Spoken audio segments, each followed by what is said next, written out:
各位来宾晚安，欢迎莅临国立成功大学。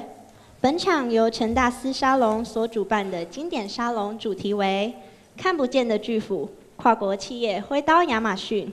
特别邀请到前《纽约时报》记者，现为专职环保生态作家 Andrew Rifkin 先生担任讲者，以及前国立自然科学博物馆馆长，现为台湾中文版《科学人》杂志总编辑李家维教授担任主持人。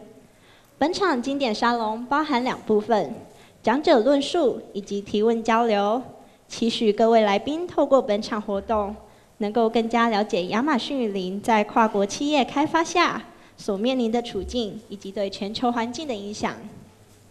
Good evening, ladies and gentlemen. Welcome to National Cheng Kung University. The topic of today is an invisible X, transnational corporations lashing at Amazonia. We're glad to invite Mr. Andrew Rifkin, who is a former journalist for the New York Times and is currently an environmental writer, as our speaker. Also, we're glad to invite Professor Jiawei Li, who is the former Director General of National Museum of Natural Science and is currently the General Editor of Scientific American magazine, Taiwan edition, as our moderator. Today's Thinker Salon comprises of 2 parts, the lecture and the Q&A. The goal is to make us learn more about the Amazonia, the situation faced by the transnational development, as well as the impact on the global environment. 现在就让我们以热烈掌声欢迎主持人李家维教授。Now, please applaud and welcome the moderator of today, Professor Jiawei Li.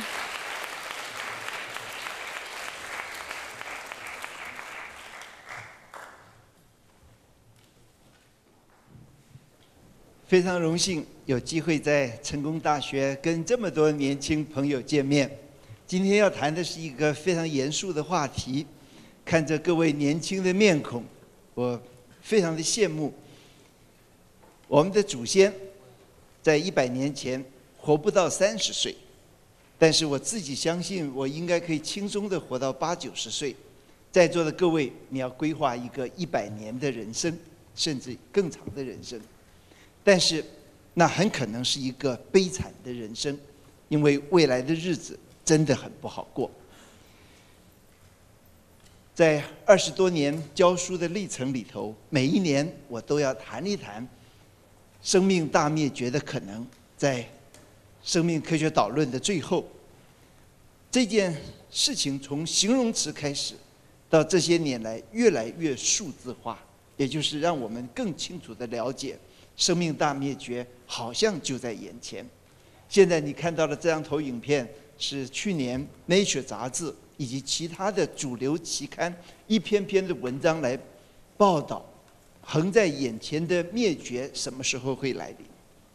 灭绝在生命史里头，在过去的5亿多年曾经发生过5次。它指的是在很短的地质时间里头，超过75%的生物物种的消失。如果以个体来算的话，那是99.9%以上个体的灭绝，在一个很短的地质时间里，这样的事情会在我们这一个世代，会在往后的几个世代里头发生吗？科学家指，如果我们不立刻采取行动的话，这件事情就要来临。看下一张投影片。在过去的250年工业化的发展底下，我们的寿命大幅的延长，然后我们的领地大幅的扩充，我们毫不留情地对待其他的物种。你现在看到的是一群海豚在海湾里头被屠杀、血流成海的景象。下一张。我们看到的是印度的丛林，如果是今天晚上你从太空看地球的话，随时可能有超过6000把火，6000个森林在着火。地球生命灭绝的速度有多快呢？生态学家说，正以正常值的100倍到1000倍在灭绝中。我是常年在野地里头敲化石的人，化石的记录清楚地告诉我，生命的兴衰的节奏是如何。平均100万年，这是每一个物种的寿命。我们用鸟来做例子，下一张图没有看到啊，没有关系。如果我们用鸟做例子，世界上正好有1万种鸟。如果鸟的平均寿命是100万年的话，那么我们应该预期每100年有1种鸟消失。往前啊，不过我们看一看，过去的1个世纪里，有超过100种鸟消失。鸟是趋吉避凶的生命，这里不合适了，飞到别的地方去。但是它现在正用100倍的速度在消失。我们看下一张，我们用台湾的淡水鱼来做例子。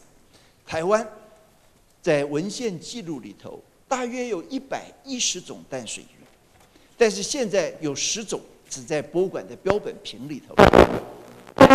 如果用这个例子来看的话，台湾本来应该1万年有1种淡水鱼消失，但是现在我们100年里头损失了10个种类。淡水鱼在台湾正用1000倍的速度在消失。但是如果这只是台湾的特例吗？不然，举世皆然。美国刚刚公布他们的淡水鱼消失的速度是正常值的850倍，这些就是警讯。我们现在得到的警告是，如果现在被列入那一些灭绝危机的生命不能在我们这一个世代里头拯救的话，那么在几个世代之内，也就是100年之内，人类就要进入一个不可回复的悲剧里头。这是一个多不愉快的谈话，但是我们必须面对它。龙应台基金会这一次远从纽约找到了《纽约时报》的作家跟专栏作者，他把他人生里头最重要的几10年关注在环境议题上头，其中的一个重点就是亚马逊河的现况。他随时用非常准确跟有影响力的文笔，让世人知道那里正在发生些什么事情。今天我们能够请到他现身说法，告诉我们那一片世界多样性的热点何以会遭受到80%的毁灭。但是身在台湾，我们要很清楚，80%的毁灭发生在那个地点。地球上还有另外一个生态热点在我们附近，就是东南亚的热带丛林，遭受的悲惨是更严肃的，有90%的灭绝已经发生在东南亚的热带丛林里。所以，让我们热烈的掌声欢迎今天的主讲者 Andrew Radkin 先生。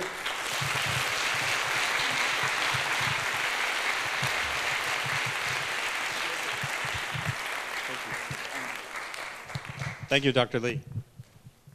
Thank you.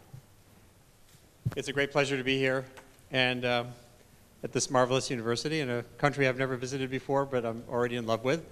And I'd like to thank the Long Ying Tai Foundation and especially the Thinkers Salon Club, students I've gotten to know in the last few hours.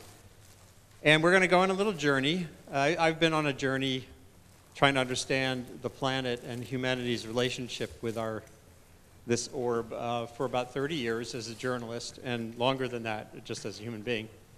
And I really liked the phrase, the invisible acts. Someone at the foundation proposed that as a title for the lecture. And I think it's appropriate because we live in a world now that is so linked, where we don't often know the relationship between an action that we have, particularly in industrialized countries or industrializing countries, and the impacts that our choices have somewhere else. So there's all these invisible linkages in the world right now. And then, of course, one of the things that I write about the most, greenhouse gases, are invisible as well. The pollution that I grew up with, as you'll see, in the 20th century was stuff that you can't see through, particulates and soot and smog, and now carbon dioxide is an important invisible linkage between our activities, burning fuels and chopping down forests, and the fate of the planet going forward. So let's go on this journey. I'm going to take you kind of review my journey. And I spent months in the Amazon rainforest in the late 1980s, 1989 and 1990 actually. And I took almost all the pictures you'll see. This was in the days when cameras still had film in them. Does anyone own a film camera? Anyone have a camera with film? Not one? Oh, you do? And so I had I like black and white film, so you'll see some images that are in black and white and some that are not. This is a view that I think is a good place to start. There was a Japanese satellite that circled the moon 2007 and replicated, you can see this is a moving image. This was in 1968, when I was 12 years old. NASA, the Apollo mission, Apollo 8, took a famous picture of Earth from over the back side of the moon. But what I love about what the Japanese did in this expedition was they took a video, high resolution video of the same image. And it's important to keep in mind as we go about our daily routine, to think about the fate of the planet, to just remember how small it is. And especially when you look at it in relationship to the moon, which is sterile and uninhabitable unless we build structures there that are, airtight and everything, to just remind ourselves of how valuable this planet is in the state that we found it. Now, and everyone in this room, you're all alive at this amazing juncture, this amazing moment in the history of our species. Because we spent thousands of years dribbling along, a few 100 million human beings, finally in the year 1800, there were 1 billion people on the planet, in 1800 roughly. And now there are a billion teenagers on the planet. So just let that one thought, 1 billion teenagers. How many of you are teenagers? How many of you?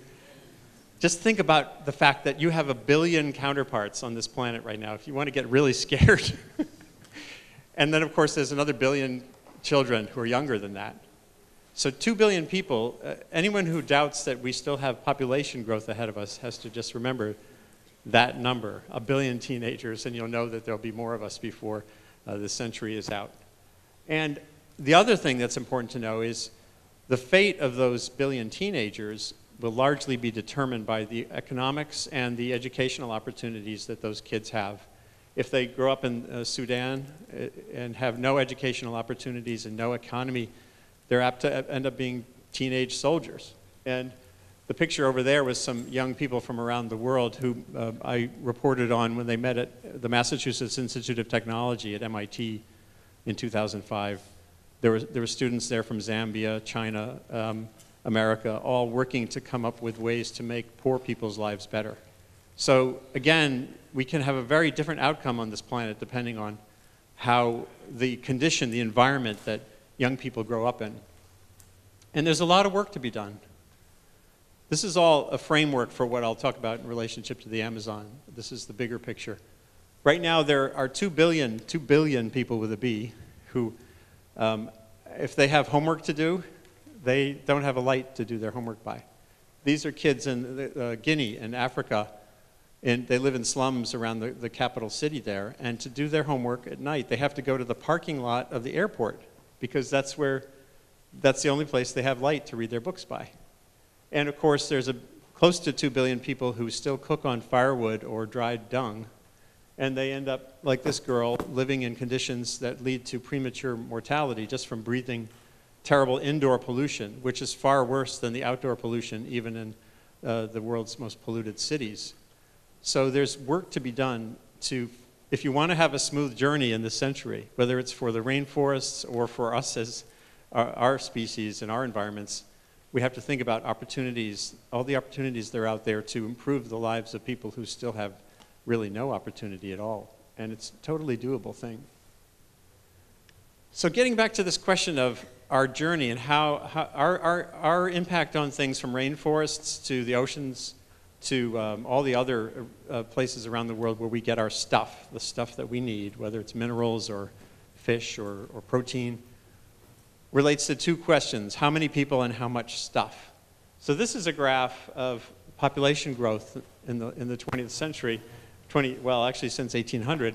And if you go to the website there, populationaction.org, you punch in your birthday, like I did. That's my birthday, March 25th, 1956.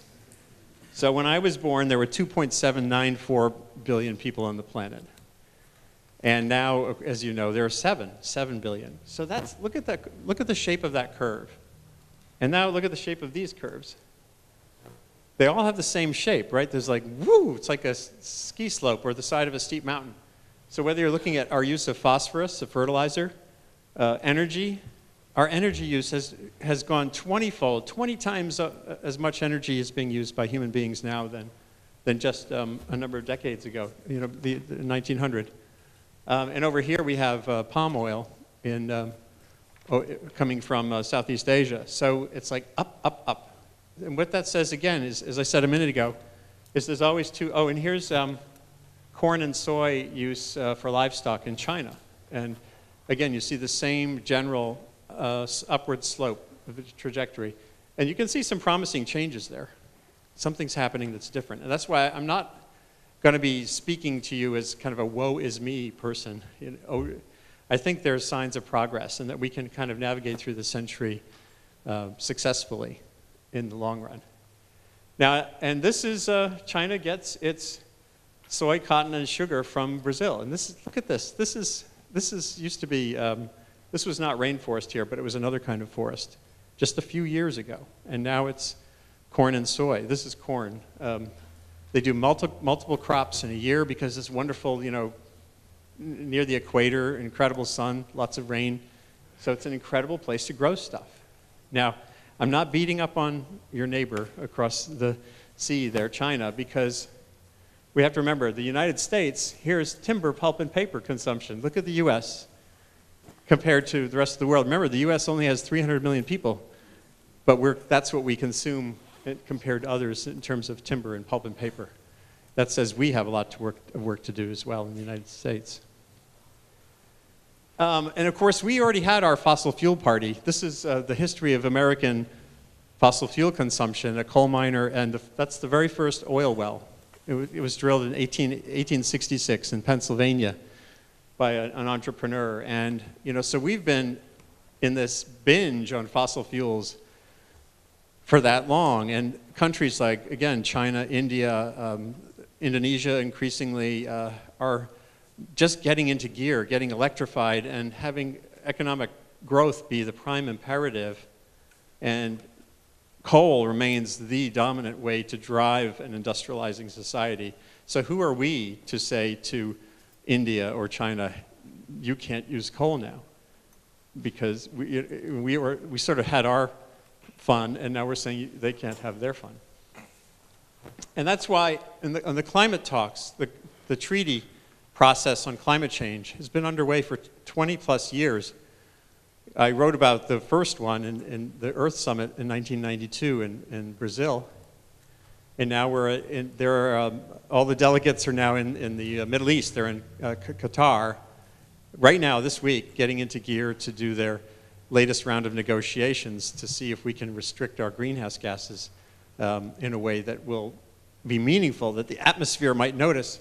And there's an old cartoon, there was an old comedy routine in the States, it goes back to Europe, where these two comedians would sort of be telling each other, no, no, no, after you. And then the other one, no, no, no, you first, sir. And the whole world is now in this kind of a dance, especially China and the United States. These are the delegates from India, China, and the United States who are, well, actually, he's no longer the guy, but I took this picture a couple of years ago. And so they're all saying, no, no, you first, sir.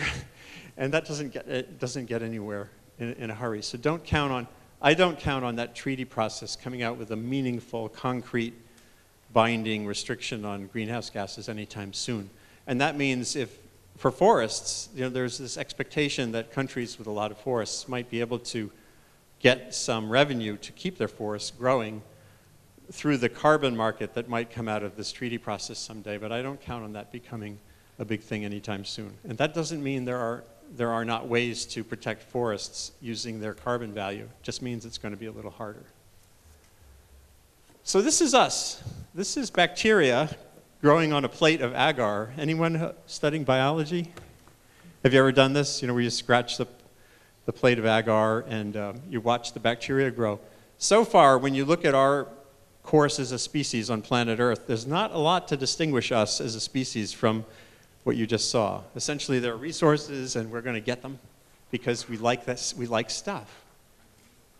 And scientists, basically, the last 50 years or so, scientists have increasingly been saying, hey, Homo sapiens, there's an edge to the Petri dish. You know, whether it's the limits on greenhouse gases to keep the climate safe, whether it's the limits on fertilizers that we need and that we can't find enough of, whether it's the limits on the ocean's capacity to feed us, science is basically saying there's an edge to our Petri dish. And so far, though, I don't see a lot of evidence that we're willing to heed that message. And this was a scientist in 2007 who reminds me, getting back to the idea of teenagers, I don't know if any of you ever had an argument with a parent when you were a teenager, where the parent's saying, you're staying up too late, or you're driving the car too fast, or whatever. And the scientist is kind of in that same mode to society. Hey, society, you're going to hit the wall. And so far, though, this is what we tend to be doing. This is our annual tradition in the United States called Black Friday, at the day after our Thanksgiving holiday, when everyone goes shopping.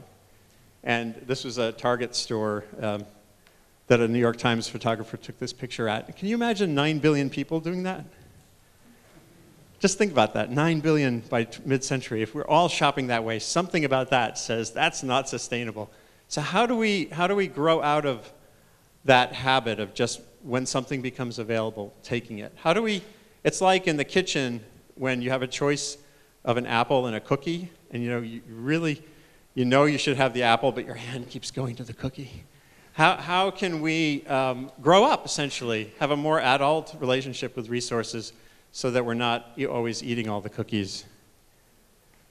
And the consequences are starting to accrue. There's a lot of evidence that things are going badly right now. We're having a real particular burst in Africa. These elephants in this wonderful picture, the photographer Nick Brandt, who I've written about several times on my blog, he takes these spectacular portraits of elephants in Amboseli National Park. And this group, except for the little one there, was all slaughtered just about 3 weeks after he took this picture by poachers, because the ivory has gotten so valuable in Asia, primarily, that people are willing to put their lives on the line to kill elephants to get the ivory to sell through an illegal chain to merchants. And it's just a horrific thing that's happening when you think about that species. Elephants are not going to go extinct. There are plenty of them in that sense. But to think that they can't live safely in a park in Africa because we value trinkets is kind of horrific. Bluefin tuna, this is the tuna market over in Tokyo. And a lot of that ends up going to the United States as well. We love sushi just as much as anybody else. But the great species of ocean roaming fish, the tunas, the sharks, are depleted now about 80% less than they were 50 years ago. And they're not going to go extinct either. They'll become so rare that we won't be able to fish the last bluefin tuna out of the ocean. But you have to wonder, does this serve anybody's purpose? Is it useful to hunt a species to the point where you can't use it anymore? I think there's ways forward. So getting back to, this was the original Earthrise photograph, 1968. And it really is, again, two phrases, two questions. How many people? How much stuff? Can we use things more efficiently? Can we do what you've done, what the school has done with this building, and really think carefully about the full life cycle of materials, about the ways to design so that you're using the natural flows of air to cool a room, and thinking about, well, how cool does a room need to be? You know, it's kind of warm, but I think we can deal with it. So how do we shift gears? Well, in the end, what we are in right now is a race between our potency, our power to wreck things, and self-awareness, which largely comes through science telling us, hey, you're doing things that could be done differently, better. So can our self-awareness catch up with our potency?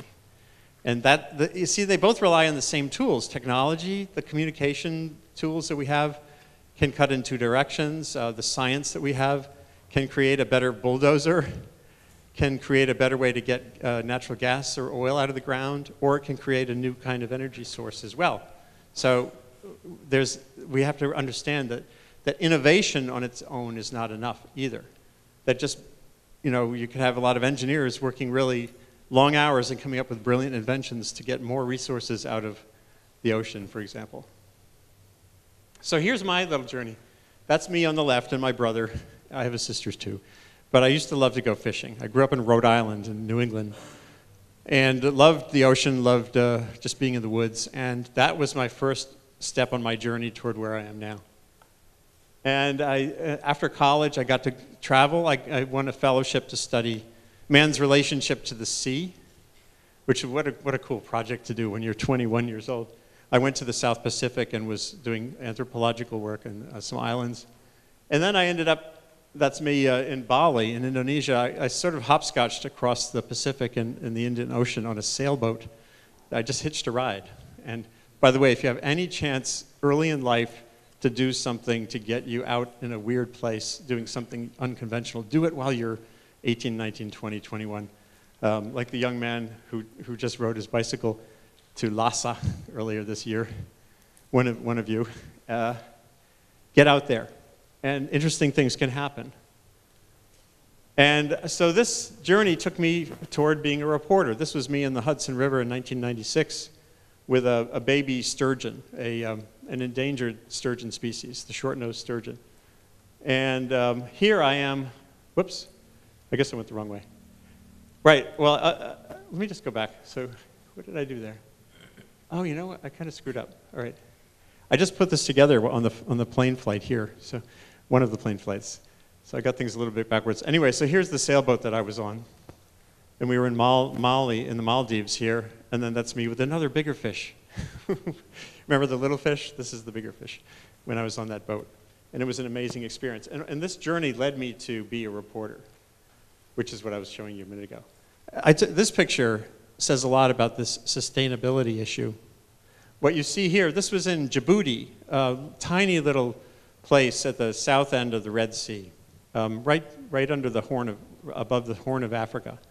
And we came ashore there after 21 days sailing across the Indian Ocean, and I was walking through the downtown area in Djibouti, and there was someone selling what looked like rugs on the street corner, but they're leopard skins. Look how many. And they must have come from just 100 miles or so around. That spoke powerfully to me that was before, this was 1980. So it was kind of before the word sustainability was even out there. But it felt fundamentally unsustainable. And it was that kind of observation that drew me toward wanting to be a reporter writing about climate and the environment. And so I went all around. I went to the Arctic 3 times, you might have heard. This was me covering a protest at the climate talks a few years ago, covering one of the mega hurricanes that hit Alabama in 2004. And it's been an amazing journey, and ultimately a hopeful one, I think, as you'll see toward the end. And back again, as I said earlier, this word invisible is valuable, because in the 20th century, we had it easy.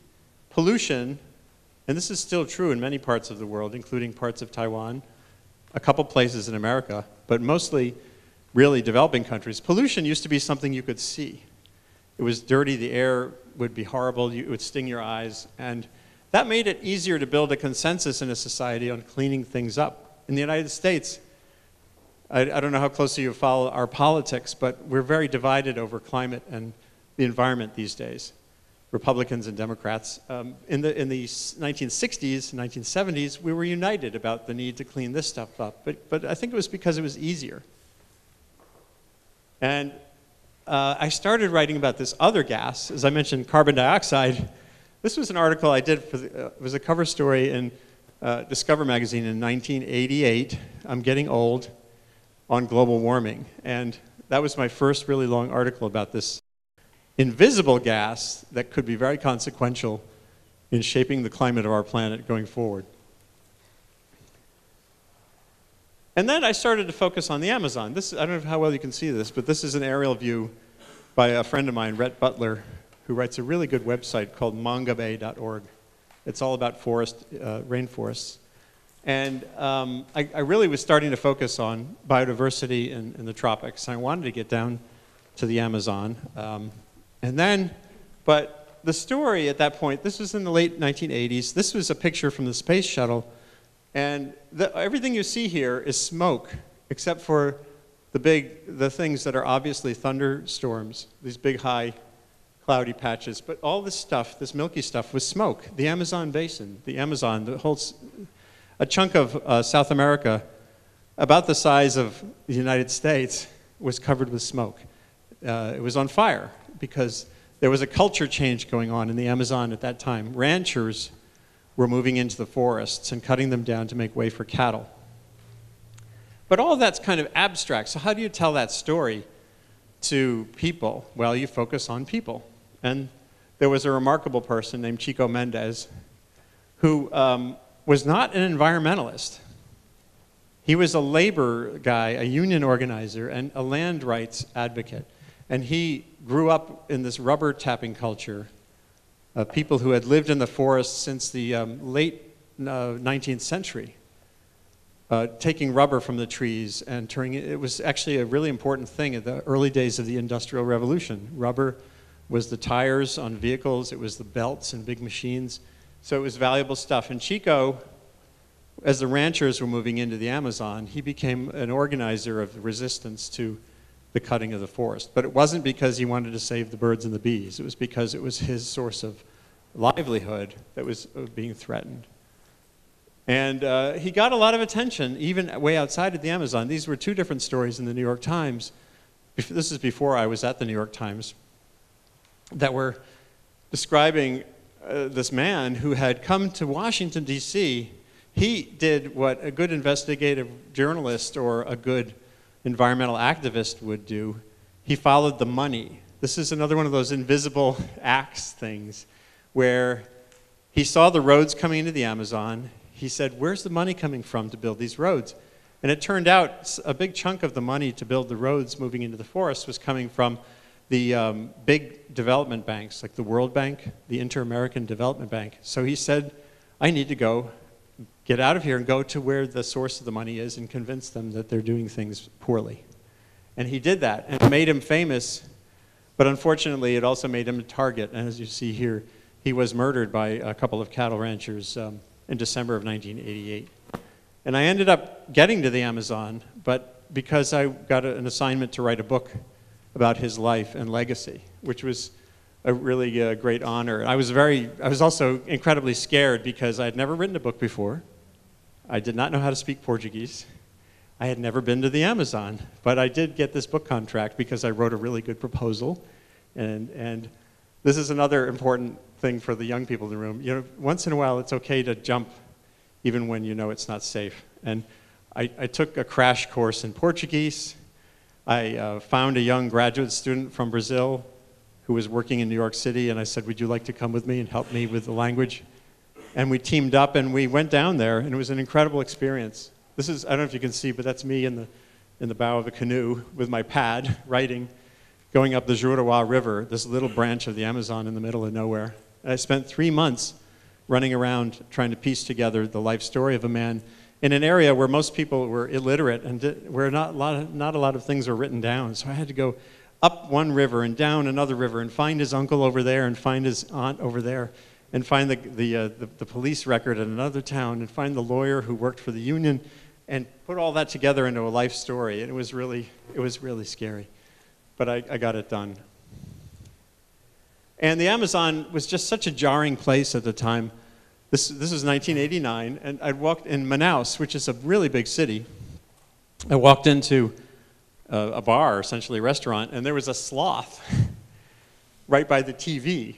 It's a very bizarre place where you have the ancient and the modern overlapping, where you have the wild and the technological overlapping. And then you have other things that are really distressing. I walked in Manaus also, walked down the street, and there was a funeral parlor that had coffins for sale in all sizes, kind of like when you go to Starbucks. But it was coffins. And I thought, this is horrible. I've been to many places since then where the infant mortality rate is such that that's not an unusual outcome. In fact, in the Amazon at that time, when I was deep in the forest, I would meet people like the mother of this child. She had 17 children, and half of them were still alive. In other words, she was a living case of the kind of mortality you get in places with high fertility rates and a lot of poverty. It was a horrible experience to meet a woman and who could just tell you without even being sad about it, yeah, I had 17 children, and I have 8 of them who are still alive. And this is a rubber tapper way up a tree to try to carve the bark of the tree to get the sap out, just so you can see. This is a close-up of what that looks like. The trees are harvested over and over again, sometimes for many decades. And the rubber gets shipped in trucks. It used to get shipped on boats. And this is all kind of fading away. As you know, I'm sure a lot of you know that rubber essentially moved to Southeast Asia in the early 1900s. It was a British botanist who smuggled seeds from Brazil to Malaysia. And they realized you could grow these rubber trees in big plantations here over in Malaysia safely because the bugs that normally eat them in the Amazon were not here. So it was kind of a struggling culture. The rubber tapper culture was a struggling culture anyway. But they were there in the forest, and they were eking out a living when the ranchers started coming in and making life hard. And the ranchers came in, and there was this culture clash, because as I wrote in the book, a cattle rancher sees a forest as something that needs to be cleaned. The word in Portuguese is limpar, which means basically to clean. And they thought of themselves as the great saviors of Brazil because they were going up to the rainforest to clean it up, chop down all those inconvenient trees, and create landscapes like that, and like you saw earlier now with agriculture. And it was kind of a jarring experience to see up close, as I was there doing the reporting for the book, how this was playing out. And again, I was there to write this life story of Chico. I went to the trial, the murder trial of his killers. This is the paparazzi of the Amazon. They're everywhere. And here are the 2 guys. And this was what was extraordinary, though. They actually did go to jail. There had been about 1,000 similar murders in the Amazon from like the 1950s through 1980s, where no one actually went to jail. And this was finally, because Chico was prominent and had made a splash internationally and had become an ally of environmental groups, that these guys actually went to prison. They broke out, they escaped, but they were recaptured and served most of their sentences. So that says a lot. One of the things, if you want to save rainforests, and this is just as true in Cambodia and Malaysia and Indonesia as it is in the Amazon, is you have to have governance.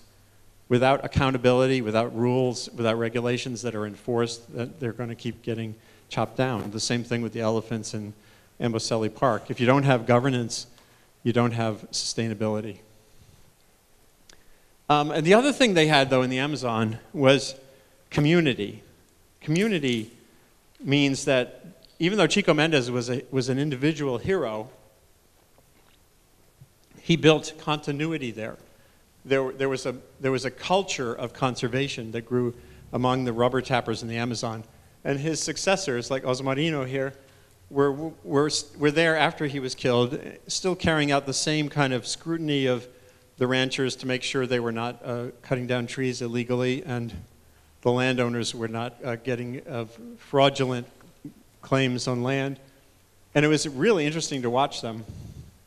They had, well before the internet, they kind of had an internet back then, and it was radio. There was a radio station in that part of the Amazon run by the church. It was called Radio Cipó, which means vine radio, vine like growing vines. And it was a way I never heard the broadcasts because I was there after most of this had happened, but they would use the radio like a telegraph to tell people deep in the forest. Remember, there's no telephones back then in most of those villages. Hey, we saw some lumber crews going up that river. You better be there to greet them. And so this was a case where I got to go along with a group of men. This was long after Chico was killed, who heard about some illegal deforestation that was happening. And so they drove in their truck and they confronted the guys. And then they did something that was really amazing to watch. They went back to the camp of the chainsaw crew, and they said, okay, you can't be here anymore, this is illegal, and we're going to take down your camp. And so they they very politely and neatly took all the stuff out of the chainsaw crew's tent, and then they used the chainsaws to take it all down. And this is it going away. So the other thing, there was a mythology about Chico that it was all very passive, we're just going to stand in front of the trees. It was actually pretty active. It wasn't violent, but it was active. It was aggressive conservation. We're going to track you, we're going to keep track of you, and we're going to stop you within the law. So I wrote the book, and it came out in 1990, and then an edition came out in 2004. That's still in print, thankfully. I wrote another book about global warming long ago, 1992. And then the book I wrote about Chico Mendes got turned into a movie. It was by HBO. And there's Raul Julia in the middle. I don't know if any of you knew of him as an actor. He was in those Addams Family movies as well. But he played a beautiful role. And so the story of Chico Mendes got amplified and carried on in film. It's actually illegally on YouTube right now. I don't know who put it up there, but you can find it. If you put The Burning Season in YouTube, you'll find it, at least for now. And I think it's great because Warner Brothers never put it up. You can't even get it on Netflix or anything, but it's there. So watch it. But I didn't tell you that. Although, Chris, this is on the record. Too bad. Now comes the good news. A lot of this was kind of bad, sad news. But there are changes afoot. Mato Grosso is a state in Brazil. And remember I showed you saw all those lines going up, up, up? Well, here's a line. That red line is deforestation, the rate of deforestation that's going down, down, down. And what's really encouraging about this is that the deforestation rate is going down even as the production of the crops is going up. So that says something really exciting can happen in places like even in the Amazon. You can have more production and less deforestation. And one of the things that's happening is they're shifting the agricultural production to land that's already degraded. Why take down a forest if you can range your cattle with a little productive use of planting of seeds and stuff, or you can raise your crops on land that already was cut down? So that, when you see curves do that, you know that there's different possibilities for this planet. It's really exciting to see that. Now, here's something else that's exciting. It all started in June 2007 when Chief Almir came to Google for the first time. Perguntei para a Rebeca se tinha como o Google colocar mapa cultural do nosso território. Chief Almir had seen some of our work that we've done in other areas with mapping. We just brought them together with the specialists and helped them create their own map. They mapped historical sites, lands where animals occur. From there, they published their plan for how they were going to manage their territory. Also, it's become the basis for their carbon projects. Chief Almir put up the cultural map, I brought up Google Earth, and we flew to Surrey. And when you fly to the Surrey territory of Google Earth, it's very dramatic. You can see that the Surrey territory is a beautiful Look at the border there. Forest, but it's surrounded by complete deforestation. Nós estamos protegendo o nosso território. Essa aqui é outra entrada do madeireiro. A gente está denunciando. Nós estamos fazendo nossa parte e arriscando nossa vida ainda para conservar o meio ambiente também. Quem está fazendo a ilegalidade tem que ser punido, né? Chief Almir told his father that the time had come to put down the bow and arrow and to pick up the laptop. Chief Almir asked would we help him put his people on the map and use this to strengthen his people and tell the world what's happening.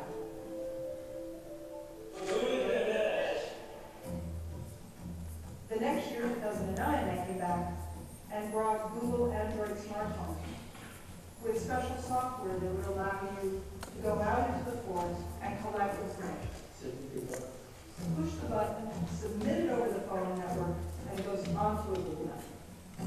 So SUI, they use that to monitor their biodiversity, to monitor their borders, and also to monitor their forests. this is the first project really where the Indians themselves are the ones measuring the carbon. And so the technology allows them to become the carbon monitors. O projeto Carbono Suí é projeto pioneiro hoje, para que oriente a consciência mais verde. So we are avoiding deforestation, and they now have very first internationally validated carbon project in the Brazilian Amazon. Então, oferecer ao mercado o serviço que a floresta tem para diminuir o gás de estufa. So what's cool there, again, I'm a communicator. I'm not just a journalist anymore. I teach at Pace University, and the courses I teach are about ways to communicate science or to communicate information to create a sustainable future for the planet. And this is such an exciting marriage of tradition and technology. I know a lot of the people at Google. The woman, Rebecca Moore, who you saw at the beginning, she works for Google Earth. And her job is to work with communities, whether they're Indians or people in the United States or anywhere else in the world. She helps them find ways to use Google assets to conserve resources. In this case, it's many things that are happening. The Indians are demarcating their land. They're putting that up with global information systems, GIS. They're marking their territory. They're patrolling their territory. They can post when they see illegal deforestation. And it's just a sign of the kind of progress you can have on the planet when you have more transparency, more information flowing, whether it's about palm oil problems in Southeast Asia or illegal logging in parts of Brazil. You see this great technology is a great enabler of progress if it's used the right way. And I'm going to show you one more example from near where I live in the Hudson Valley. I don't know how many of you have heard the word fracking, but it's a new way to get natural gas out of the ground that's going to revolutionize the world in many ways. China nearby here has got huge amounts of natural gas, just like the United States, that were not really accessible except with this new drilling method. But fracking can be a problem if it's not done correctly. The wells can release a lot of gas into the air. Methane, the main gas in natural gas, is a very powerful greenhouse gas, like carbon dioxide, so you don't want it leaking. And this is what a drilling rig looks like in Pennsylvania. I was out there a few months ago. And that's very loud. But it can be a problem if it's not done right. So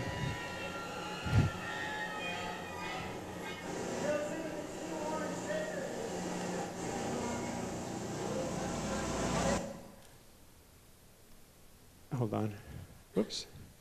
So what someone has done, there's a guy, a 26-year-old man in Pennsylvania said he knew there was a lot of data out publicly about wells, these drilling operations, but it wasn't in any easy form for communities to use. So he said it only took him a day or so to create an online database where you can now, if you live in this part of Pennsylvania and you want to find out whether the drilling going near you is a problem or not, you can click on your little logo and find a lot of information about the well. Now this can be done for anything. This is not just for gas drilling or for Amazon deforestation.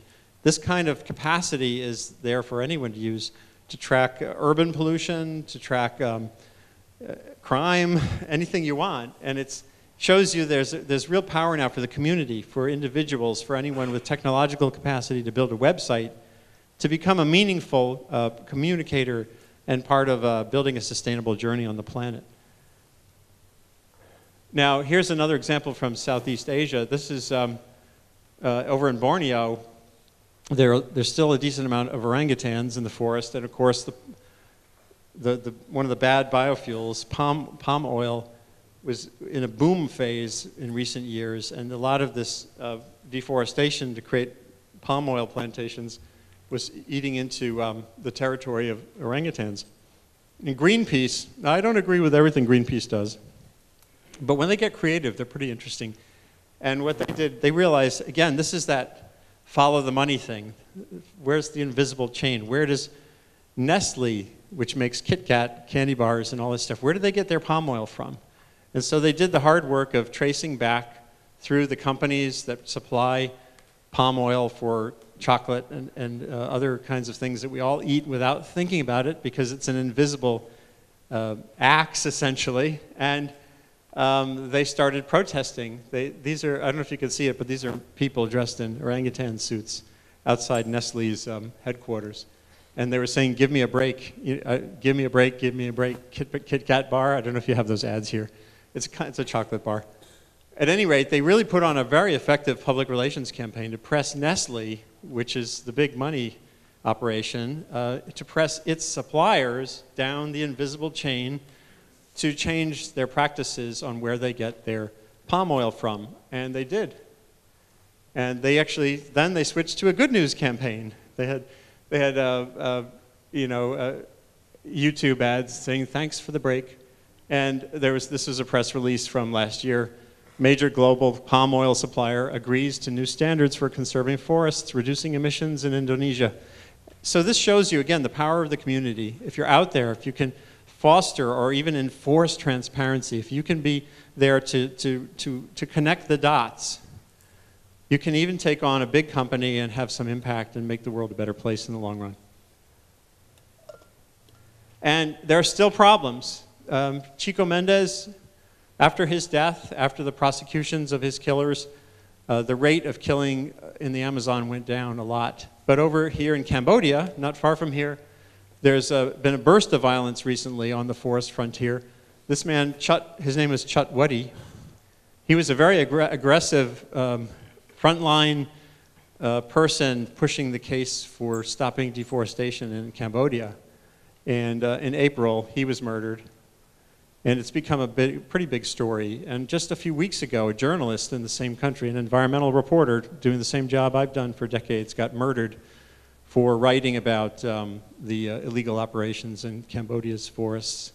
So there's still work to be done on that front. And again, in governance, making sure countries are trying their best to foster not just sustainable practices, but sustainable justice systems is vital.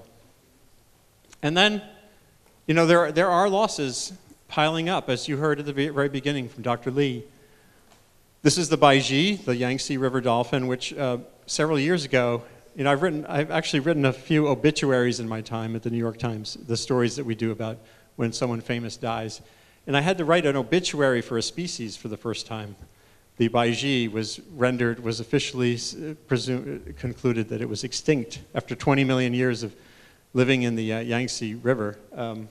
Just turns out it really couldn't live with 400 million people in that watershed. And we're going to see more of that. And even though species like elephants will persist for a long time in zoos and that kind of thing, we are in the middle of a really remarkable juncture of pressure on wildlife is really creating unique problems right now. So trying to keep that from accelerating too much is really important opportunity right now, too. But again, there's really great hope. When the Hudson River, where I live now, was a terribly despoiled, polluted cesspool of a river. The great fish of that river, the sturgeon, had been fished almost to extinction. They were put on the endangered species list because of overfishing. They used to be called, the capital of New York is Albany, and in the 1800s, Atlantic sturgeon was called Albany beef because there you would see piles of it. It was like the cheap food in restaurants. They got fished out, but now they're back. And I just want to show you a little video clip that I think shows you the potential for nature if we give it a little chance, a little room to recuperate and come back. That's a baby Atlantic sturgeon. They get huge. It's so cute. I don't know what I did. And that's the big one. That's me. Yes. Yeah. Incredible. In a couple of years, I hope. I was with some biologists from the state of New York who were capturing them to tag them and to try to kind of figure out how they're doing. And they're doing pretty well. And so, again, this illustrates that we're still, you live at a marvelous time. Sometimes it's portrayed as a scary time, a depressing time. But I think it's a marvelous moment in our history because as a species, we've never had the potential for our self-awareness to catch up with our potency greater than right now. And again, this is a video from the space station from just a few months ago that shows you the human nature of the world, the humanized world.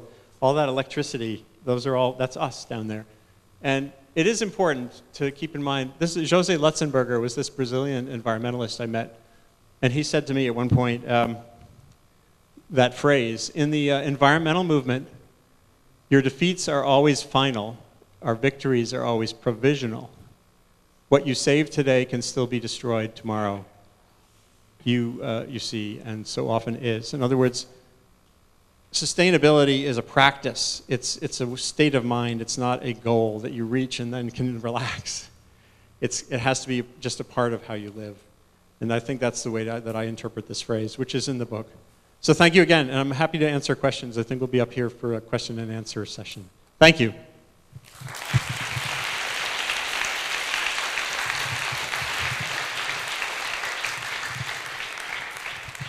And I am very easy to find. If you have any follow-up questions later, follow me on Twitter.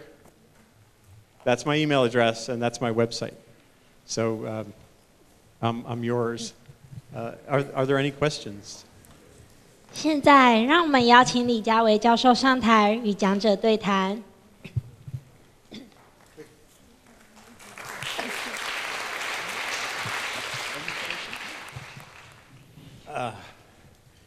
I didn't even mention climate change very much, so there's lots to talk about that. And there, even though, as I said, the major countries of the world are not, I don't think you're going to see, you don't wait for the people in black suits to save you on climate. You know, the guys sitting in those rooms in these treaty talks are not the people who are going to change our climate impact. I think innovation, young scientists, young inventors, the people who design buildings like this are the source of what will get us through with a functioning climate.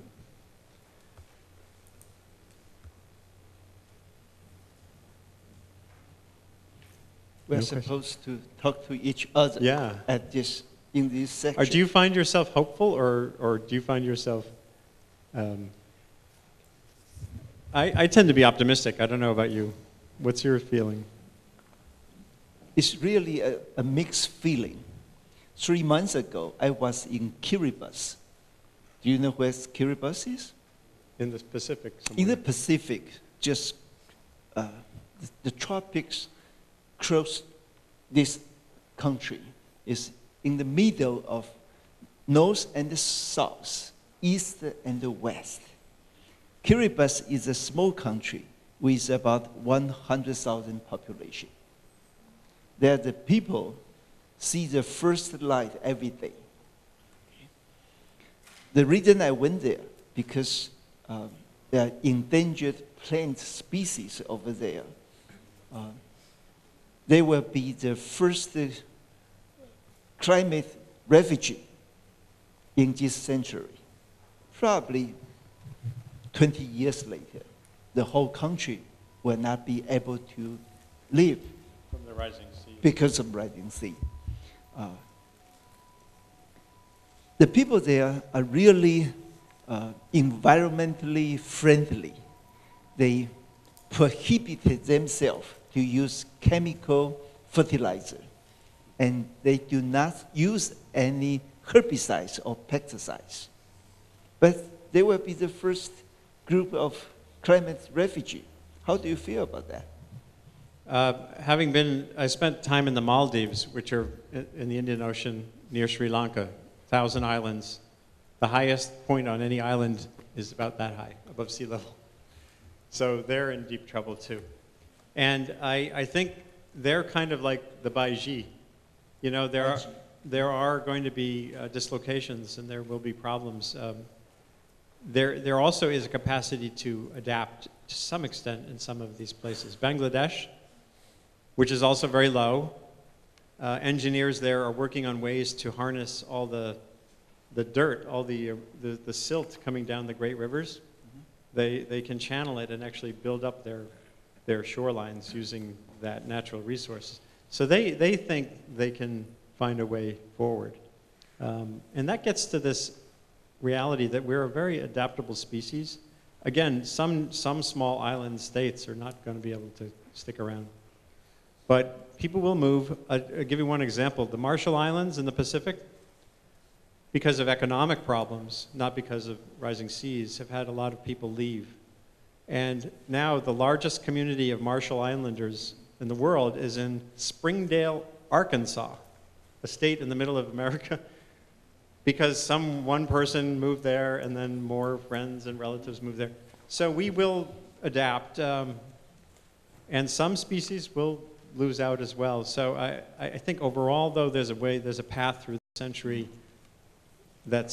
where there'll still be enough nature that our grandchildren, if we're lucky to, I don't have any yet. Yeah, for sure. We'll have something. Now, that said, there has to be work done.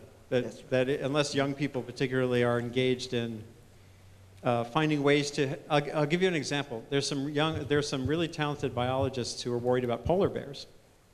Polar bears need sea ice, the sea ice that I got to stand on at the North Pole. And they've already looked forward in the Arctic to a future where there'll just be a limited area with sea ice floating on the ocean in the summer. So these scientists are trying to develop a polar bear conservation plan for later in the century that focuses on that area so that we're ready, so that there's room for polar bears to have that refuge when they need it. So that's the way I think scientists, engineers, educators can play a role in helping us look forward and finding ways to build that kind of capacity to get things through. I agree with you. The rescue mission will be done. For example, the Kiribati citizens, for sure they will move to either Australia, New Zealand, or even Fiji. But without any plan, the animal and the plants won't be in the rescue action. So there has to be planned for sure. And this year I have 2 trips to Africa.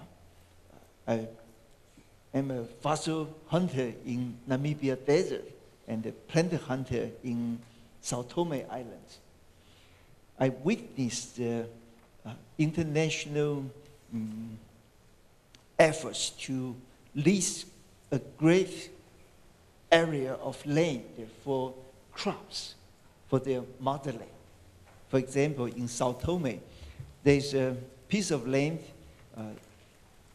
around 3,500 hectares has been clear-cut 25 years ago for growing oil palm.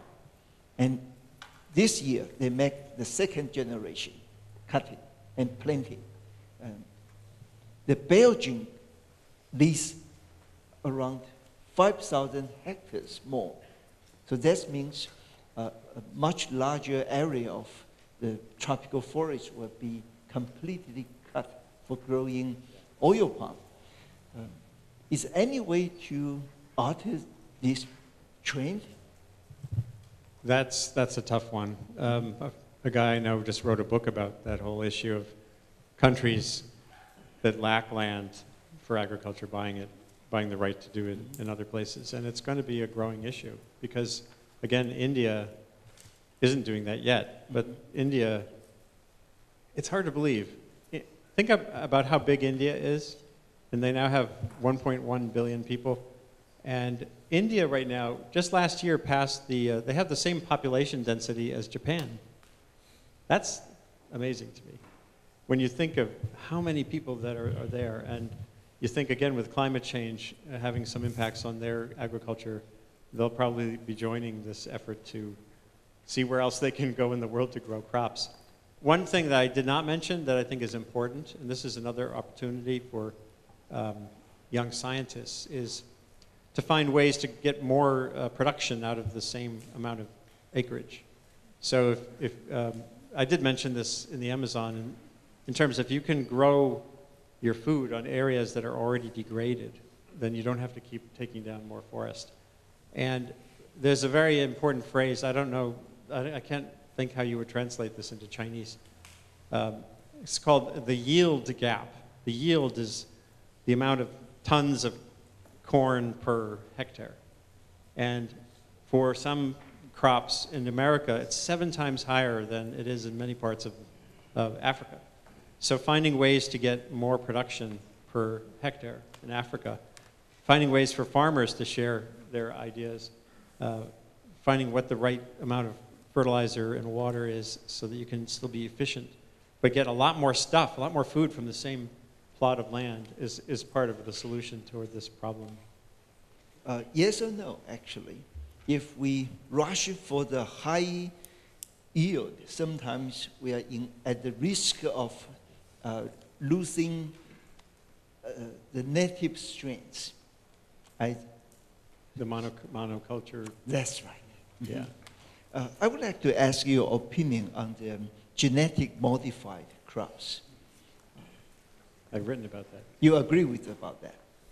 Well, I think looking forward at the world and what we're going to need for food, I think, and I've written this repeatedly, that with what some call a hybrid path, where you're going to have some crops that will always be better to be raised in an intensive way, using an industrial style of agriculture.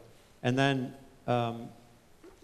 crops like vegetables, where someone in a poor part of Africa can grow them as a way to make money, and then buy the bread made with flour, probably coming from more of a commodity style production. That's probably the way forward. So what I don't like, and I hear sometimes, is no GMOs, meaning no genetically modified foods of any kind. I think that that's unrealistic.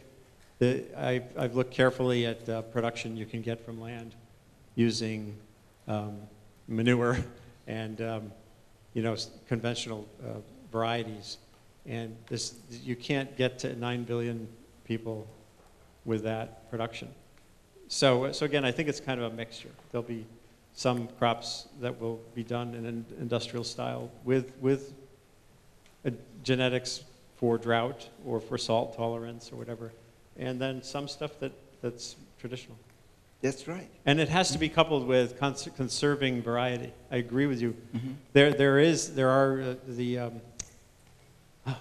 There's an organization, there's several organizations that are trying to conserve the variety of all the different kind of food, potatoes, the original corn plants, so we can maintain that diversity as well.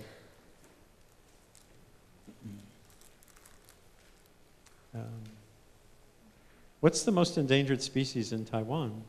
The most endangered species for plants. Well, let's start with plants. Okay. Yeah. There are around 4,100 species of plants in Taiwan. I would say around 500 can be put in the red list.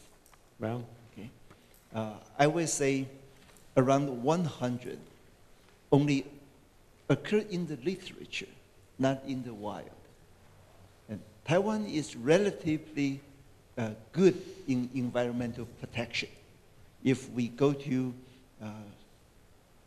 Borneo, Sumatra, yeah. Okay, there are around 1,000 species of orchids recorded in the past 200 years. I would say half of them are not existing in the nature. So that's a reality. Every year we are able to find new species of, for example, even orchids in Taiwan. Back to 15 years ago, there are around 365 species of orchids in the flora of Taiwan. And now the number reached around 425. So there are so many need to be described in nature. But we are losing probably faster than we are describing. How big a problem are invasive species here? Not so much, actually. That's interesting, because in the United States it's a big problem. Has been promoted, say, it's a really risky or something like that. But the relationship among the species actually can reach some kind of dynamic equilibrium. Not in 5 years, but taking 15 or 20 years, the nature takes the balance. Yeah. In the United States, we have some really strange things going on. There are pythons, the giant snakes from Southeast Asia, from Burma. Were introduced in the United States as pets. And some people in Florida got tired of their python pets when they got too big and let them go. And Florida is kind of like Southeast Asia. So the pythons are like, oh, this is cool. Look at all this stuff to eat. And they have no predators. And so now spreading through the Everglades in the southern Florida are these 20-foot long, mostly 10, 15 feet long snakes. And in 2006 or 7, I went to the Everglades to write about this. And they showed me a freezer. They opened the freezer, and it was all the wildlife that they had pulled out of the stomachs of pythons that they had captured. And it was everything you could imagine: birds, deer, ducks, turtles, alligators. They're just eating machines, and it's completely transforming that ecosystem. And they can't be gotten rid of. They're too hard to find. So we have some really big changes underway. Yes, I understand that. The invasive species always a hot topic in most of the nations.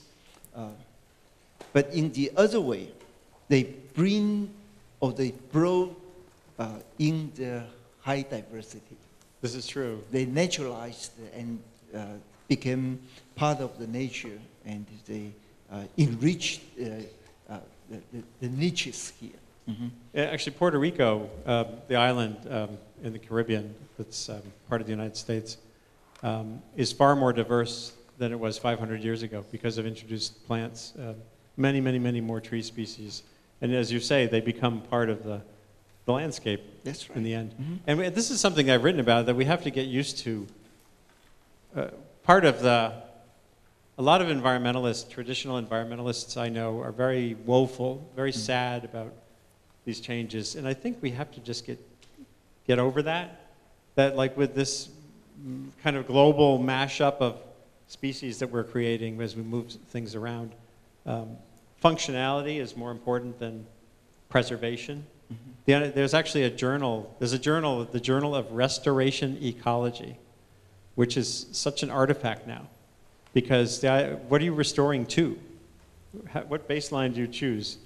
Which North America do you want to be the restored? Is it when there were still, ground sloths here and great cats, or not? So it's part of what we have to do in this century is just get used to a human-modified planet as well. The experience and the accumulated knowledge makes the difference. We know which group has the potential to be invasive. Those groups should be avoided. And in Taiwan, many people will say it's a serious problem, but I would say it's relatively minor because of the intensive of the management here, the high density of population here. So there's much less opportunity for those invaded species to grow too much. Yeah. But always a problem. Yeah. 5 minutes. Okay. I have a question for the audience. Sure. So, how many of you, thinking ahead to when you're our age, assuming you're younger, most of you are you optimistic? If you are, raise your hand. And then, of course, I'm going to ask, are you pessimistic? Raise your hand. Oh, come on, raise them high. I can't really tell. Maybe they're just unsure, which is probably okay. The majority keep the neutral position. That's okay. It's okay to be neutral. Mm-hmm. On my blog, I only hear from the people at the edges of arguments. And when you blog, you only hear from angry people who have a really strong position. and most people are kind of in the middle. So it's not okay. It's okay to be unsure. I think that's all right. I personally am pretty optimistic. Again, given the understanding that the world that people born in 2050 will perceive will be very different than the world we have now. For sure, we have to be optimistic, but we have to know the background of the danger right now. Well, and this gets to and then take action. Yeah. And it gets to the one theme that I hope you'll take away from what I was saying earlier is being conscious of the connections that between a choice you make in this world, this developed, industrialized, electrified, mobile world that we live in, and where the resources come from that make that possible. So know where your electricity is coming from. Understand, if there's wasted energy in a building, or that there's probably ways to get at that can save money and save the environment at the same time. So just having that level of consciousness that there are linkages, that there are causes, and they're invisible. The linkages are invisible, but the consequences are very tangible. Trying to grow forward with that understanding and making sure as you become parents that your kids understand that too. I think that's really important. And it's been great to be here. Mm-hmm. So it's about time. We should take a rest and ready for the QA time. There we go. Sure. Okay, thank you.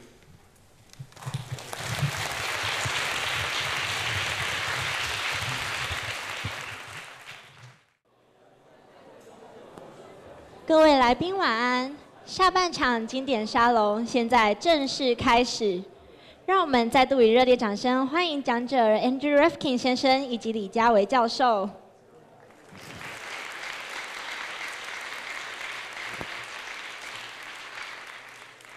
现在进行我们的同学问题提问时间。Now is our Q&A time. Andrew, I got a pile of questions here. Let me propose the first one. Can you comment on how to improve science literacy of the public and, most important, the politicians? Well, that's a great question. I think you have to work at a lot of levels. One thing that I did was my most recent book on my trips to the Arctic, to the North Pole, I wrote for middle school students, for students from like 12 years old to 14, 15 years old, because I realized at a certain point if I'm only writing for grown-ups, I'm missing a vital part of the people who can actually make a difference. And the good thing about that book was it was so clearly written, because it was written for young people, that even politicians could understand it. So even members of Congress in the United States would have no excuse and could understand. I think one thing I do think is important is institutions where science is done, whether it's an agency like NASA in the United States or whether it's a university like this one. There's a great opportunity right now for universities, agencies, to communicate directly with the public in ways that in the old days, you would rely on an intermediary, a journalist. An institution someone would do a research project, they'd put out a news release and wait for a reporter to call. There's no reason for any of that now because of Twitter and blogs. There's a lot of really good universities that are doing their own blogging and helping build that relationship with the public directly. I think that's really vital. Okay. The next question is, as a teenager, how can we maximize our effort to make people concerned on environmental issues?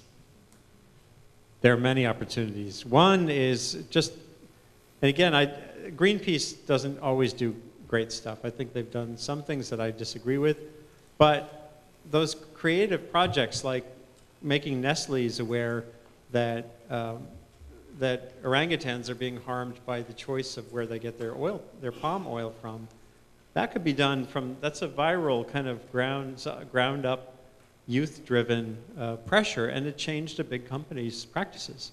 So finding ways to make that message clear, and that gets to the idea that whether you're a teenager or someone my age, making sure you're looking for the root of the problem, not just looking at the problem of deforestation, but looking at why is that happening? Where's the money coming from?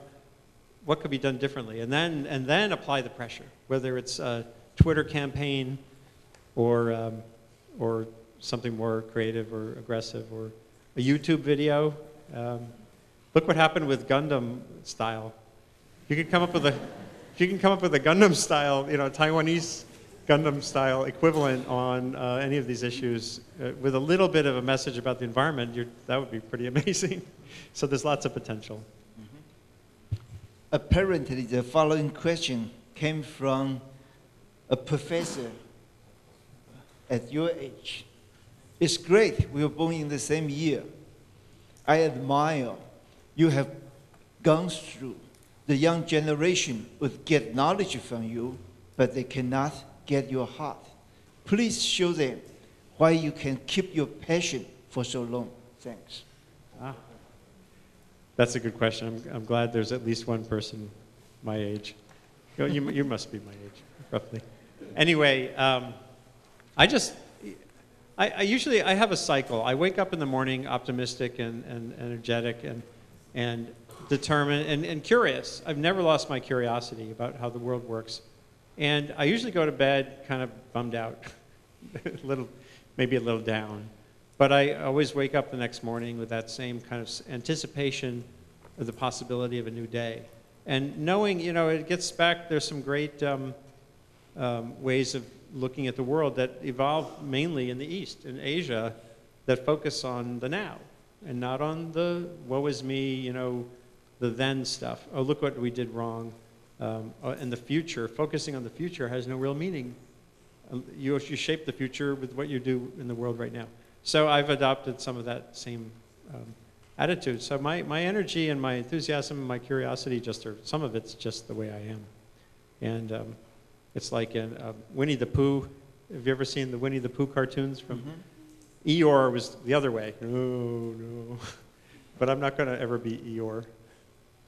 And as long as I have energy, I'll be the same way. Did those murdering hesitate you to do the protection actions for the Amazon? That's a great question. When I went down there for a few months, I was interviewing not just the rubber tappers and the lawyers. I interviewed the killers, and I interviewed the ranchers who I knew had helped pay for Chico to be killed. And what was really the most scary thing down there, other than some of the plants that I fell into, was the ranchers. They weren't threatened by me. They didn't want to kill me because they felt that nothing I would write would change their lives. In other words, they had impunity. They felt so empowered at that time that they didn't really care about me. I was just some gringo writer, and that was scary. But in the end, it also meant that I really didn't have to worry because they didn't really fear me. That's changed, though. I think information now, just in the last 20 years, it's become harder to have impunity, even in a place like the Amazon, because information gets around in a hurry now. That's what's so exciting about what the Indians were doing. Less polluted products are usually apparently more expensive. What is your opinion on this? Well, that's true. It's not just polluting products, but renewable energy is, by the way we measure cost, is still much more expensive than burning coal. Obviously, if you include all the costs of burning coal that we don't actually include in the price of coal, then there would be more parity. For example, in the United States, a couple of really good economists, they did an analysis of how much the health costs from the pollution from coal-burning power plants add up to, and it's $60 billion a year, or more. It was actually more.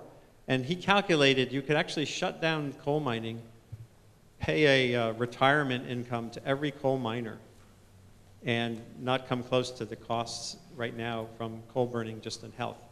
So, so basically, the reality is things that seem cheap right now really are not cheap. It's just that we haven't figured out how to make that cost part of what you pay for the product, and that's frustrating. And it's true, even organic food is more expensive than conventional food, and What that means is... Did you prefer organic food? Do I prefer organic? I prefer, I do like local food. I love the food that's grown in the Hudson Valley, where I live. Some apples actually can't be grown without some pesticides. So, and some of the pesticides are natural products. So I'm not an organic. You're not so. I'm not organic. I do like to know where my food came from, and I love to know when I can actually buy it from the person who grew it. That's always great. The following question is, the resource is occupied by few countries, but do we need so many resources in our lifetime? How can we, against the idea about economic developing and take care of the weakness?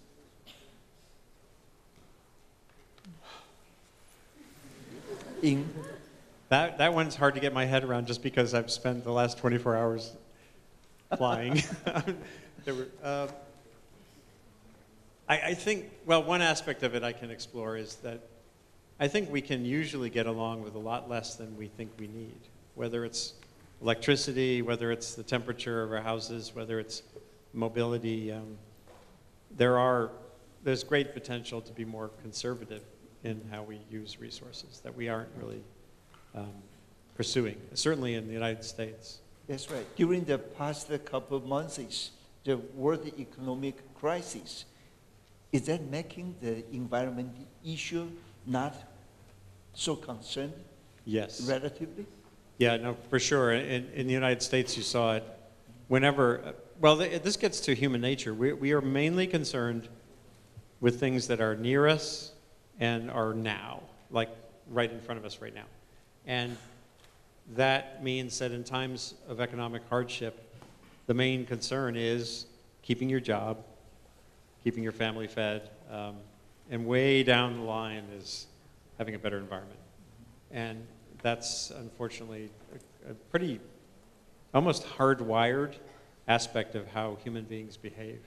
And did you try to raise your voice at this moment against the tide of economic growth? Well, there were some people in the United States, I wrote about it, there's a very famous economist named Herman Daly, D-A-L-Y, who has tried to promote the idea of what he calls a steady state economy, where you're not measuring growth, where growth alone isn't the thing you calculate when you're trying to assess whether you're prosperous.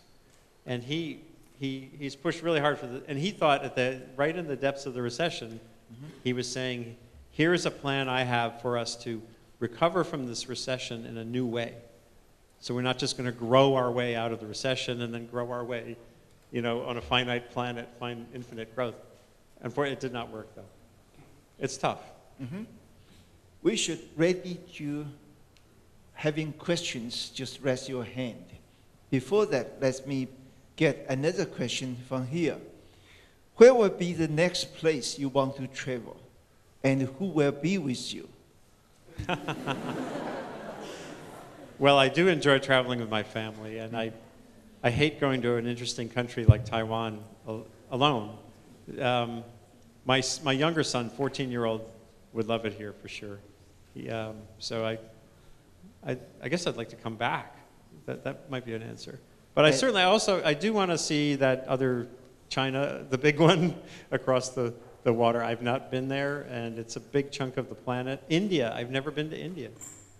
And between those two countries, that's almost 40% of the planet's people, and I really owe it to myself to get familiar with things there as well. They're not, this is not a place I would go necessarily to have a great time, but I do think it's important. As I know, this university provides very generous scholarship for the foreign students. Oh, that's good to know. Maybe you can encourage your son to be here. I could. How about that, Professor? So, any questions here? We have more here, but I would like to have some opportunity to raise your hand and ask yourself. Please. She came from Vienna. Vienna? Wow. Okay, so hello, and I have a questions because you know that well every day you pay a little effort on taking the environment, but after that you just found that your effort is not enough, and it's just in time, and it's just depending on another person, like the government or the person from America or something, because you're rising sea or something like that. It's just something I just feel that you did some effort, but it's not enough, and it's just depending on someone else. So do you think that how you can solve this kind of problem, you know, that because like in Vietnam, we have a environmental issue that related to China because they just building some dam on the Yangtze River, and this affect our river because we are just below them. So why? Because the problem is that you all interdependent on others. Okay, thank you. Well, it's a great, and I think everyone has that feeling sometimes. These problems seem so big, and I'm so small. Now, diplomacy related to dams is not an issue where an individual can have much influence. But on many other areas, I think there's great potential to get more amplified impact through collaboration. One thing that I am very excited about right now is the power of the internet to connect people who are trying to do similar things but are in different places. And I've seen this so many times. I was at the UN 5 years ago or so for a World Environment Day, and they had arranged through a technology similar to Skype to have high school students from 5 different countries meeting virtually, via video, in that room that day. There were students there from New York City. There were students from Karachi, Pakistan, from Yellowknife, Canada, from a couple other places. And they were all asking each other questions, like a girl from Karachi, Pakistan was asking the kids from Queens, New York, do they have a recycling program at their school? And they were trading ideas and experiences. So there you can start to see the potential for individuals to have much more impact, because if students at schools who want to start a recycling program had the ability to use Twitter and say, hey, who has some experience with this on where they've just started a new program on a campus. And using those mechanisms like Twitter, you could have an answer in seconds, and you could have a conversation build around how to make it effective, how to avoid mistakes. So that's the connectivity. The connectivity we have in the world right now is we've never had that potential before, to have people interact from one campus to the other at the speed of a click. And that's really exciting. So sharing experiences, it's like, I don't know if they have it here, but there's this website, Match.com, for dating, But what we need to do is use the web as a Match.com for ideas and skills, so that, and I've written about this on my blog a number of times, and used examples where a student who has one skill and a student who has another skill and a professor over here and a company over there together can do things that are much more powerful than any of them could do as individuals. So it's really exciting. Great. I saw a very familiar question here, has been questioned many times. It's your turn to face this. It seems that being a vegetarian is the most efficient way to prevent global warming. Would you suggest that people should be a vegetarian? Why or why not? I'm not a vegetarian. We've cut way back on our meat consumption in my household. Oh, a lot, yeah. And mainly for other reasons, for health reasons. When you look at the latest research on red meat and its impact on human health, it's problematic. And when you know its impact on the environment, and it's not just global warming, it's water use, it's land use, you see that it's really a problem. So finding ways to cut back. In the States, some people have pushed meatless Mondays, You know, I think that's kind of, I'm not sure that, it doesn't hurt, but why not think about meat less meat every day as a way forward. So I think it's about moderation, and in many cases it can be vegetarianism. But certainly thinking of, this gets back to the reality of where does your stuff come from. And when you know that the same amount of grain fed to catfish gives you 5 times as much protein as this grain fed to a cow, then that kind of says something to me. It says, well, maybe we should have more catfish on the menu and less cow. So that kind of thing, just getting aware of that stuff. We invite more questions from the audience directly. Please raise your hand. Please. Yes.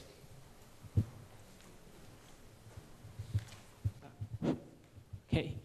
Hi, Mr. Rifkin. I'm the leader of Green Toast Action, the environmental club in NCKU.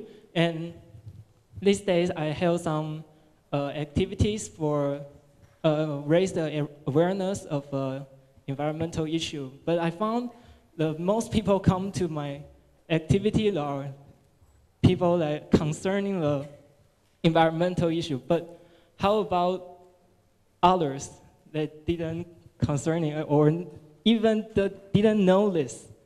And how do we bring this resource or even the questions to them? Thank you. It's a great question. One thing that I found that's useful is there are students and there are members of society generally who don't care about issues like global warming, but who do care about energy, conserving energy. In fact, there's surveys in the United States that show this very clearly, that if you talk about energy efficiency and research on clean energy technology, virtually everybody gets excited about that. If you talk about global warming, it tends to polarize people, at least in the United States. Some people just can't get comfortable with that idea for many reasons, and some people can. So if you have a lot of agreement about energy over here, and a lot of noise and confusion about global warming over here, and energy choices are the solution in part to the global warming problem, why worry about convincing them global warming is a crisis when you could actually have an active, aggressive, interesting conversation about how to make a campus more energy efficient and not have that big fight? So that's one thing I would think about. In fact, I would love in the United States if I could be the grand czar of elementary school education, for example. I would have every student take a class where they just spend, part of their class was understanding how their school works. What does the furnace room look like? Have the building manager lead the class. Let's go see the boiler. Let's go see the water heater. Let's go tour the school. Let's look at our electricity bill. You know, so that the students would have an understanding of how that system works that we all take for granted. And then have a competition, you know, who could come up with ways to reduce the energy use, for example, or reduce paper use. I was in one school, a private school in Massachusetts, where some student realized that all of their copying machines actually keep track of the number of copies. It's got a little digital clicker. And they said, we're going to start counting. So they counted up, and they printed like 1 million pages a year at the school. And they said, let's cut down on that and move to electronic documents where we can. And that was a great learning experience. So just when you count something, you can then start to say, hey, there's an opportunity there. And that none of that has that, it's not about being green necessarily. You don't have to convince people to be an environmentalist, to convince them to do things that are sensible. So that's what I would do. And there was another... Raise your hand, please. Mm-hmm. Good evening, Mr. Ekving. I do have a question. In Taiwan, throughout our education, we have been learning such things like this natural environmental limitation, that we can have a certain number, maximum number of individuals of a species in its environment. And I'm wondering that, given the fact that we are having this ever vigorously growing population of human, are we exceeding our natural environmental limitation? And is it what has to be done? Let's say the deforestation in Brazil. Is it what it has to be done to sustain our population? And if it is, what could be otherwise be done if we want to save the environment, but at the same time not killing ourselves? Thank you. Yeah, that's a great question. The best book that I know of on this issue of how many people is too many is a book there's a researcher in the United States named Joel Cohen, and 2 decades ago he wrote a book called How Many People Can the Earth Support? And it was a question, and throughout the book he doesn't answer the question because it's always, the answer is, it depends. In other words, as you were saying, you could probably have 20 billion people on the planet instead of 9 billion if you don't care about rainforests, and if we just grow crops wherever we can. So it gets to be a values question, and that's, I think, a vital thing. There is no single number answer to that question.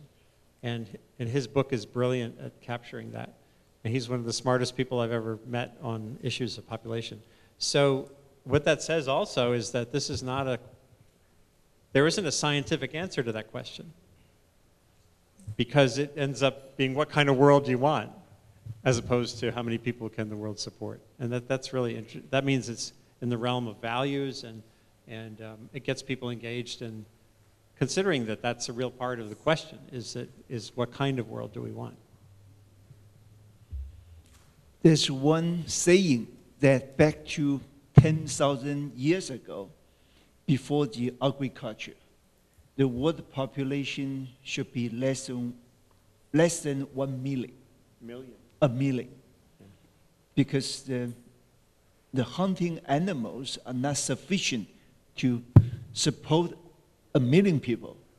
And our ancestors were forced to choose agriculture. And then the population grew since then. So that's another saying about what kind of limit, what kind of life we want. Right. The next question, please. Hello.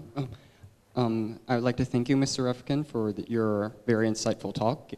And for now, I have 2 questions. The first one is, I've been to another talk where there have been professors, actual academic professors, who deny global warming and fight it because they think it's a waste of resources to stop something that is already happening and is most likely part of the Earth's natural cycle. And have you ever, in your 20-year career, had to face these people, and have they been detrimental to the message that you are trying to say? And the second one is, I just recently read in a business magazine that many countries are buying plots of land in other countries. For example, China is buying hundreds of acres of land in Hokkaido, Japan, to exploit that land for mineral water.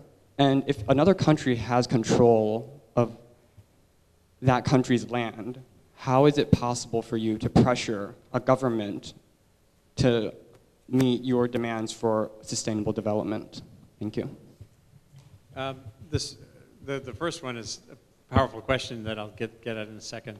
The second one, I think at least in most countries still, no matter who owns the land, they still have to abide by the laws and regulations of the country. So, there's still oversight, and theoretically, unless real flexibility was provided, Madagascar has had real big problems with this kind of leasing and land deals. And if you don't have good governance, as I said earlier, then that can lead to big problems. So that gets back to the reality that governance is a sustainability imperative.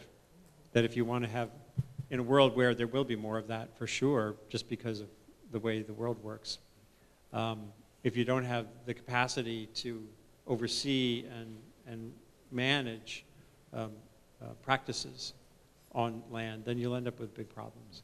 Now the first question is one I deal with all the time on my blog. My computer went to sleep, or I'll do a little show and tell with you. And one thing I've seen is there's been too much of a simple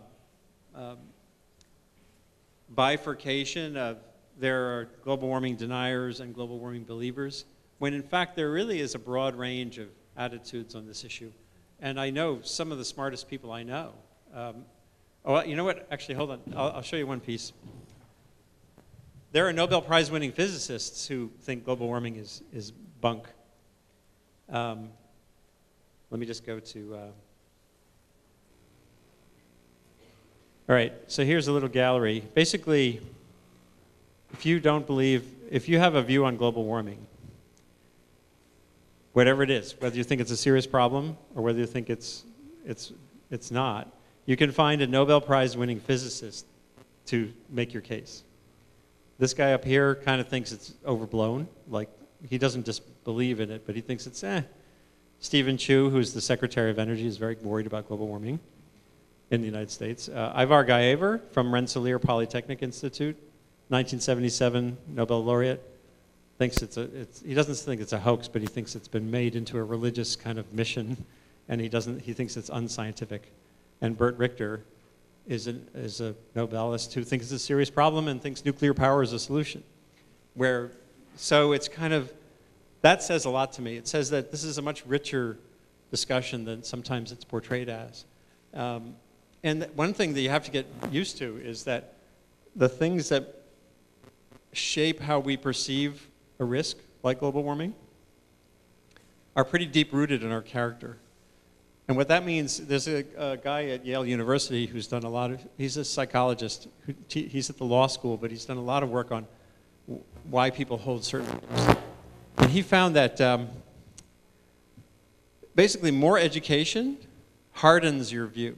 So that means that scientists communicating better about global warming or journalists writing more effectively about it aren't going to overcome those societal barriers on the issue.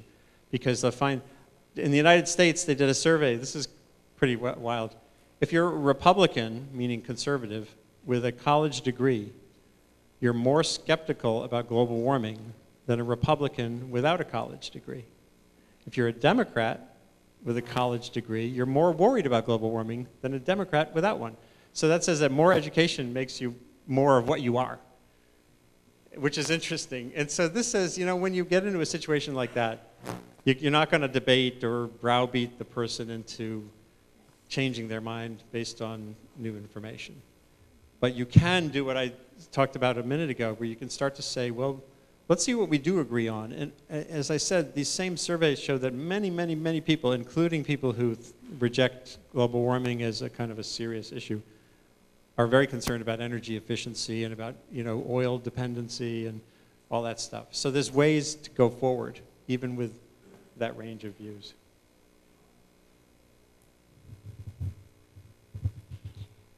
Please. Hi, Mr. Rifkin. I got two questions here.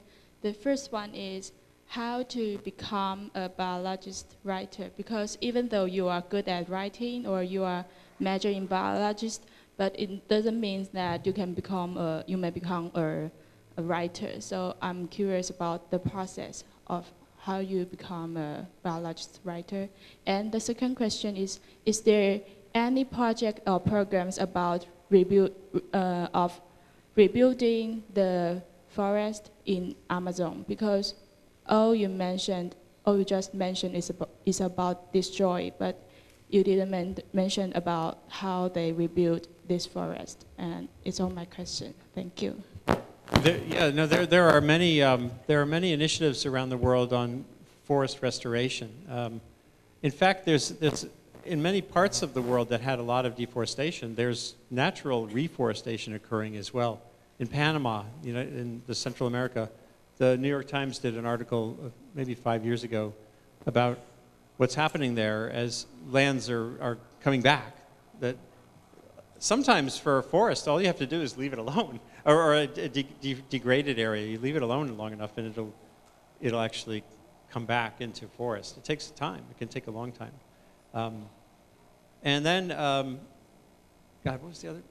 I had it all set up in my mind to answer the. Just remind me. Oh, how to become a writer, scientist writer. practice, practice, practice. And it's never been easier. I could go to that computer right now.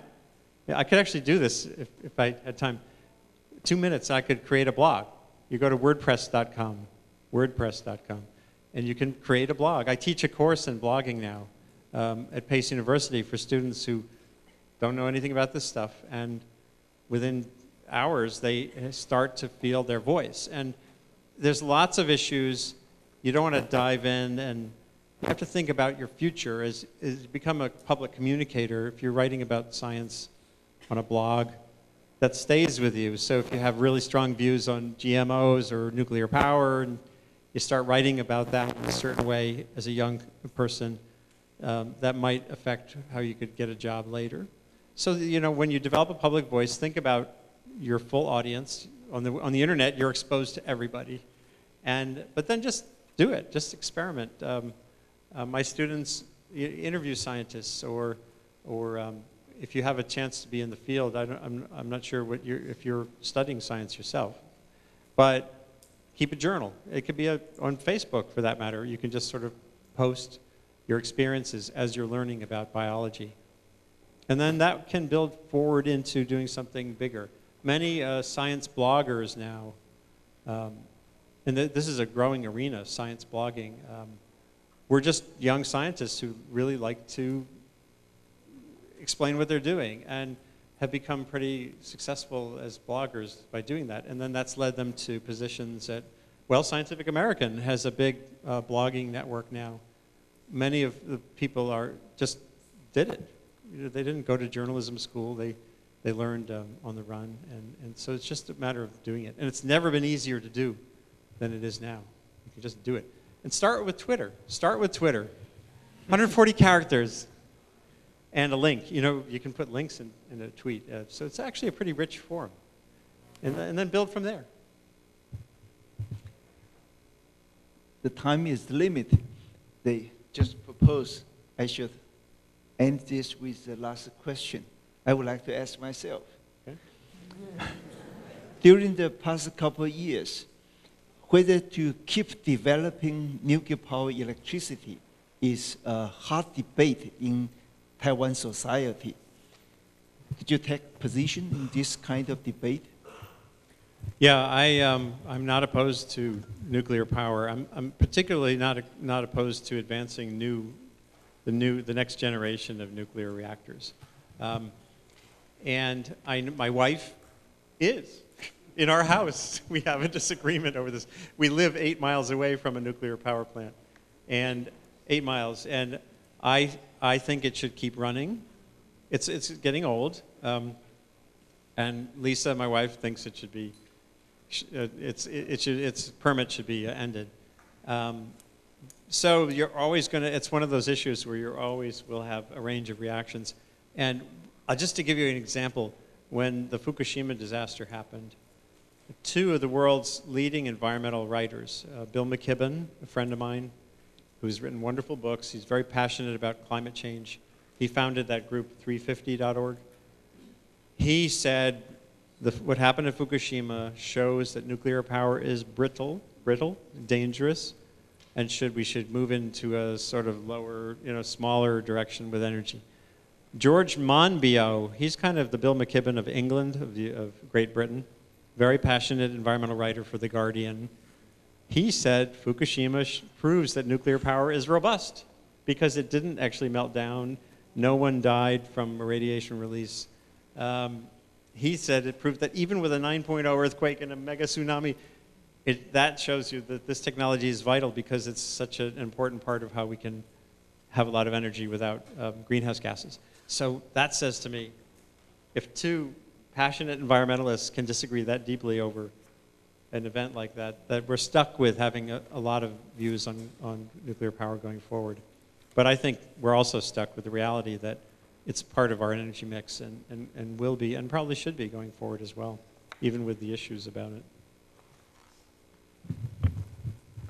Thank you.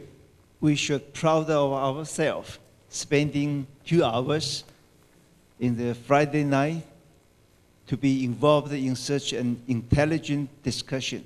Let's appreciate ourselves. Absolutely. Thank you all.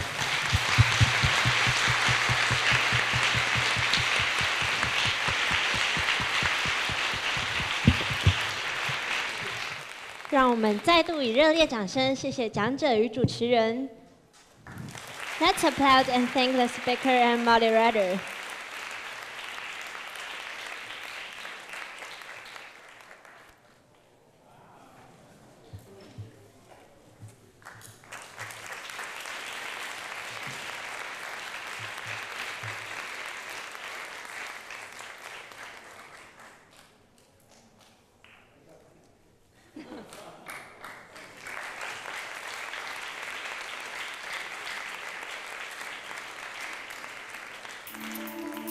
本场经典沙龙现在正式结束。